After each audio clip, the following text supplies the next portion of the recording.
तो गाइस यहाँ पे एक जो फोटो आ रही है, मतलब वीडियो जो आ रही है, वो यहाँ पे मोटो H60 फ्यूजन स्टाइलस से लिया हुआ है और मोटो H60 फ्यूजन से लिया हुआ है। तो इन दोनों की ही में डिफरेंस आपको देखने को मिल रहा होगा, लेकिन आप लोग जरा गैस करो कि यार ये वाली कौन सी है, वो वाली ने कौन सी है। और जो लोग कह रहे हैं ना कि ये दोनों सेम सेम है, आप लोग बताइए कि वीडियो में कैसा डिफरेंस आपको देखने को मिल रहा है। फिलहाल के लिए आप सभी लोग का स्वागत है हमारे इस वीडियो में, जहां पे हम लोग एक फुल डिटेल कंपैरिजन करेंगे इन दोनों ही फोन में, जहां पे हम स्पीड टेस्ट भी दिखाएंगे, बहुत सारी चीजें हम आपको दिखाएंगे, इवन कैमरा कंपैरिजन तो बहुत ही ज्यादा मस्ट है। तो चलिए इधर उधर की बात किए बगैर लेट्स गेट स्टार्टेड।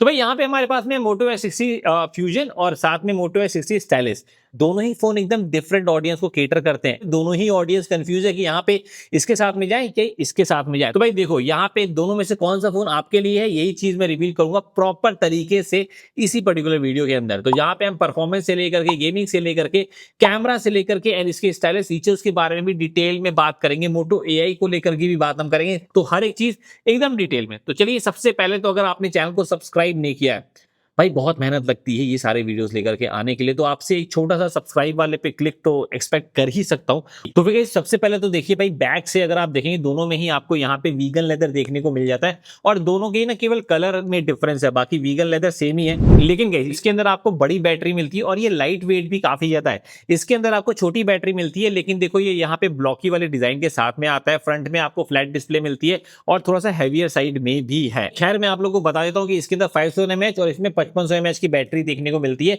दोनों का ही मैंने बैटरी ड्रेन टेस्ट भी किया, उसके बारे में भी मैं आपको बताऊंगा, लेकिन उससे पहले आप जान लो इसमें फ्लैट डिस्प्ले और इसमें यहाँ पे क्वाड कर्व या फिर आप ऑल कर्व डिस्प्ले बोला आप ना सकते हैं, जहां पे ऊपर भी यहाँ पे हल्का सा कर्व है और साइड के कर्व थोड़े से ज्यादा है।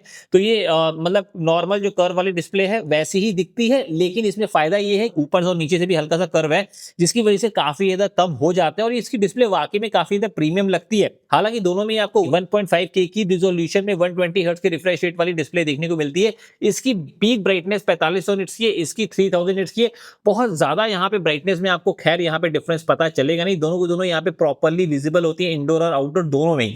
लेकिन देखो यहाँ पे प्रोटेक्शन में थोड़ा सा डिफरेंस आपको देखने को मिलता है। इसके अंदर मिलता है, यानी कि ये जो फोन है इसके अंदर आपको मिल जाता है कॉर्निंग गोरिल्ला ग्लास 3 का प्रोटेक्शन, वहीं पे फ्यूजन के अंदर आपको मिलता है कॉर्निंग गोरिल्ला ग्लास 7i का प्रोटेक्शन। तो भाई प्रोटेक्शन के मामले में भी ये थोड़ा सा ज्यादा जाता है। और देखो मैं एक चीज दोबारा से बता दूं, अगर प्राइस नहीं पता है ना, तो ये वाला फोन थोड़ा सा एक्सपेंसिव आता है कंपैरेटिवली इससे, लेकिन जो मेन स्टाइलिश वाला फंक्शन है वो भी मैं आपको बताऊंगा।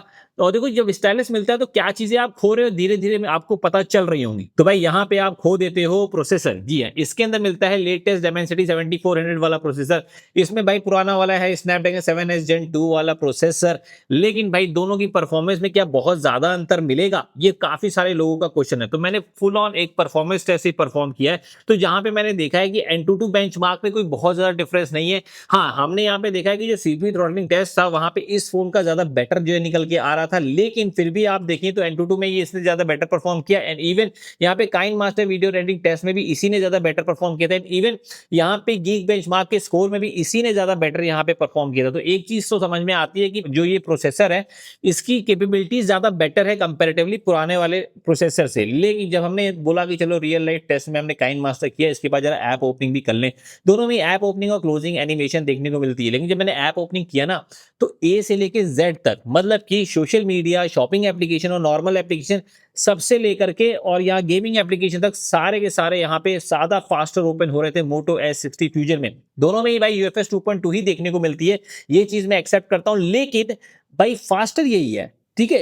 और इवन हमने यहाँ पे ना देखा है कि जो है जिटरनेस, तो देखो भाई दोनों में ही थोड़ा बहुत देखने को मिलता ही है। यहाँ पे ऐप ओपनिंग क्लोजिंग में मैंने देखा है दोनों में हल्की हल्की यहाँ पे ना जिटरनेस देखने को मिलती है। और इवन अगर आप BGMI की बात करेंगे तो इसके अंदर HDR में भी एक्सट्रीम मिलता है और स्मूथ में एक्सट्रीम मिलता है। इसमें HDR में आपको अल्ट्रा की ग्राफिक्स मिलते हैं पर स्मूथ में एक्सट्रीम। पर मेरा ये जो इनटेक है दोनों में गेमिंग करने के बाद में वो ये है कि इसके अंदर आपको ज्यादा बेटर गेमिंग एक्सपीरियंस करवा करके देगा, बिकॉज इसमें थोड़ा सा स्मूदर गेम प्ले चलता है कंपेरेटिवली इससे। और हाँ, एक चीज और, दोनों में से कोई फोन कोई बहुत ज्यादा गर्म होते हुए नजर नहीं आए।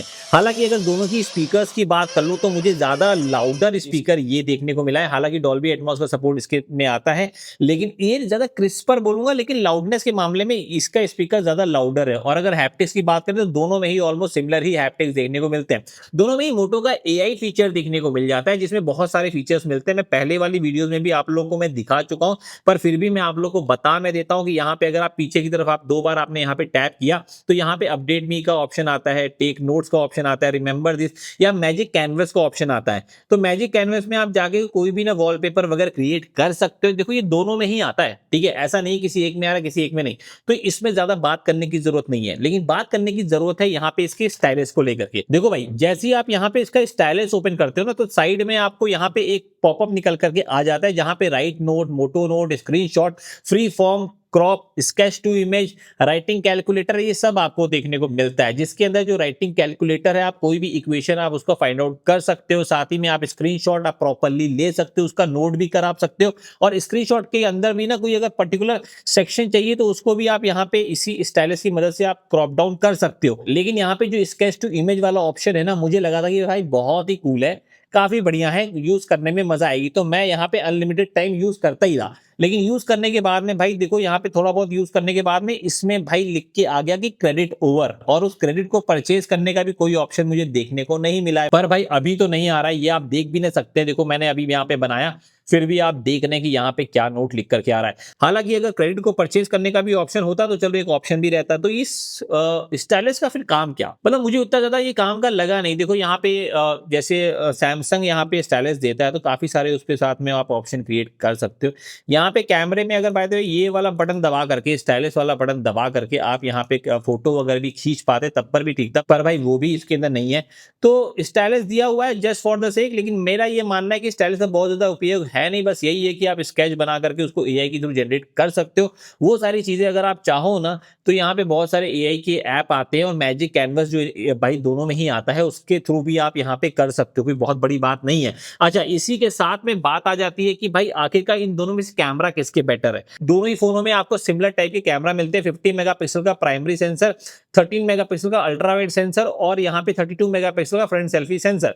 लेकिन दोनों में सेंसर क्योंकि अलग हैं, तो यहाँ पे फोटोज भी काफी ज्यादा डिफरेंट आती हैं। देखो सबसे पहले तो मैंने यहाँ पे कुछ फोटोज वगैरह क्लिक करी हैं जहाँ पे बैकग्राउंड में सन है, तो आपको देखने को मिल रहा होगा कि डायनेमिक रेंज ज्यादा बेटर तरीके से यहाँ पे मोटो S60 फ्यूजन थोड़ा सा मेंटेन करता है, जहाँ पे सन के एक्सपोजर को ज्यादा फ्लेयर्स नहीं निकालता है, प्रॉपर तरीके से मैनेज करता है। और देखो इस वाली फोटो में आपको एक चीज ध्यान में देने को मिल रही होगी कि मेरे जो चेहरे पे ना बियर्ड नहीं है ज्यादा, ठीक है। तो यहाँ पे बियर्ड नहीं होती है, वहां पे कॉन्ट्रास्टर टोन मोटो S60 फ्यूजन नहीं लेकर के आता है। बियर्ड वालों के साथ में सीन थोड़ा सा डिफरेंट है, वो मैं अभी आपको आगे चलकर बताऊंगा। लेकिन देखो भाई यहाँ पे दोनों में ही, और एक चीज और है यहाँ पे, खासकर जो पोर्ट्रेट के शॉट्स है ना, पोर्ट्रेट में दोनों ही फोनों में आपको सिमिलर पोर्ट्रेट के ऑप्शंस देखने को मिलते हैं। बट यहाँ पे जो बैकग्राउंड में ब्लर आता है ना, उसकी इंटेंसिटी और उसके टाइप यहाँ पे मोटो S60 फ्यूजन में ज्यादा बेटर देखने को भाई मिलता है कंपैरेटिवली मोटो S60 स्टाइलस से। वहाँ पे बैकग्राउंड में थोड़ा सा यहाँ पे DSLR टाइप का ब्लर देखने को मिलता है मोटो S60 फ्यूजन में कंपैरेटिवली स्टाइलस से। और हाँ, इवन गाइस हमने यहाँ पे देखा है कि इंडोर की भी फोटोज में यहाँ पे दोनों ही फोन काफी अच्छा परफॉर्म करते हैं, लेकिन कभी कभी जो अल्ट्रा वाइड कैमरा है ना,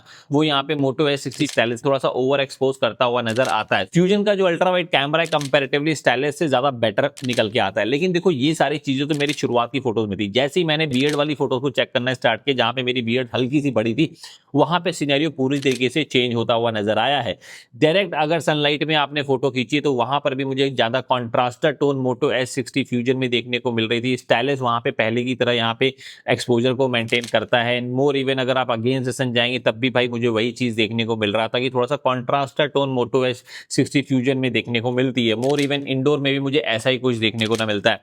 ओवरऑल अगर आप बताएं देखो दोनों में डिफरेंस क्या है। डिफरेंस ये है कि मोटो S60 स्टाइलस जो है ना, यहाँ पे सिमिलर टाइप की फोटोज हमेशा ही लेगा, चाहे आपके पास बियर्ड हो चाहे ना हो। लेकिन अगर आपके पास बियर्ड है तो मैंने देखा है कि मोटो S60 फ्यूजन थोड़ा सा ज्यादा कॉन्ट्रास्टर टोन लेता है, और बियर्ड नहीं भी है ना तो तब पर भी मैंने देखा है कभी कभी यहाँ पे मोटो S60 फ्यूजन यहाँ पे कॉन्ट्रास्टर टोन लेकर के आ ही जाता है। और ये चीज मैंने पहले वाली वीडियोस में भी बोली है, इवन मैंने जो इसका लॉन्ग टर्म रिव्यू भी मैंने दिया है 15 दिन यूज करने के बाद मोटो S60 फ्यूजन का, वो नहीं देखा है तो आप जाके चेकआउट करिएगा। उसमें भी मैंने यही चीजें बोली है कि जो थोड़ा सा कॉन्ट्रास्टर टोन फ्यूजन में आ रहा है, इंप्रूव करने की जरूरत है। वो इंप्रूव कर लिया तो भाई बहुत ज्यादा बढ़िया हो जाएगा ये। और मोर इवन देखो भाई यहाँ पे मैंने वीडियो भी कैप्चर करी थी 4K 30 FPS में, दोनों के दोनों रिकॉर्ड करते हैं। तो गाइस आप लोगों ने देखा ही था कि भाई शुरुआत में कैसे आई थी वीडियो, पर अभी भी देख आप सकते हैं। थोड़ा सा कैमरामैन को बोलेंगे रन करके आ जाए, तो कुछ ऐसा यहाँ पे स्टेबलाइजेशन भी देखने को मिल जाती है।